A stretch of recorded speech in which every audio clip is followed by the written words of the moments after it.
asibiti ana duba su saboda yiwuwar dawowa irin wa'annan cututtuka, saboda ya nuna wani yanayi a jikinki, to ya kamata a ce kin dawo kin je likitoci sun ƙara duba ki. Kuma dan Allah dan annabi mu dinga jin shawarar likitoci, kar a zo asibiti a gaya miki kin zo kin ga likita ya ce miki je ki dawo bayan sati 2 ki tafi ki dawowa.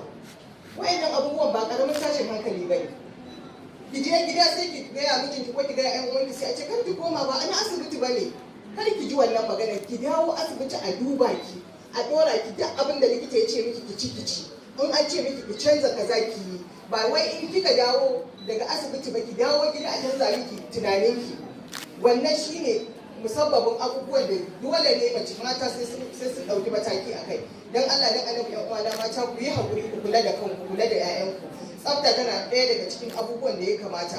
Kamar yanzu yadda aka ce sankarar bakin mahaifa, kina ganin wani ruwa yana fitowa daga jikinki wani kala, kawai yana canza kala ko ya canza wari ko kin dan ji shi da wani yauki, to kawai kan ma ki shawara da kuwa dan Allah dan annabi kawai ki dauki kafa ki je asibiti a duba miki, a gaya miki menene.